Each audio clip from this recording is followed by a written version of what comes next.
Hi friends, কেমন আছে সবাই? হঠাৎ করে সিদ্ধান্ত হলো দিদি বাপের বাড়ি আসবে, তাই ওকে আনতে আসতে হবে। যেই কথা সেই কাজ। সন্ধ্যেবেলা জামাইবাবুর অফিস শেষ হতে জামাইবাবুর সাথে বাইকে করে চলে এসেছি দিদির শ্বশুর বাড়িতে। কিছুক্ষণ রেস্ট নিতে না নিতেই দিদি খাবার নিয়ে হাজির। আমার সাথে সাথে তোমরাও খেতে চলে এসো। চা মুড়ি খাওয়া শেষ করতে না করতে আবার দিয়ে গেছে ফল আর মিষ্টি, ওটাও খেয়ে নিলাম। এখন চলো তোমাদের একটা ভালো জিনিস দেখ। দিদি ও জামাইবাবুর বিয়েতে আমি একটা গিফট দেবো ভেবেছিলাম, কিন্তু সময়ের অভাবে সেটা আর কমপ্লিট করা হয়ে ওঠেনি।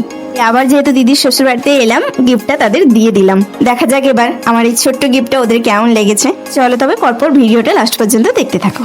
আমি এমনিতে রুমাইলের ডিজাইন খুব একটা করি না, তবুও মন চাইলো কিছু একটা করার। তাই প্রথমবার দিদি আর জামাইবাবুর জন্য এভাবে একটা এত বড় ডিজাইন নিজের হাতে একটা রুমালের ভেতর করেছি।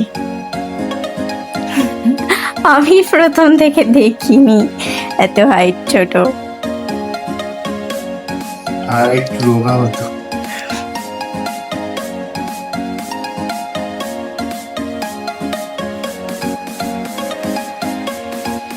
দৌড়ে কি করবে?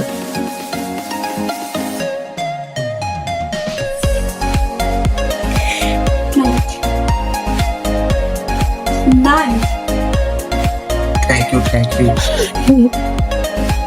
ও চার্জ নেই। একটা দেখে তো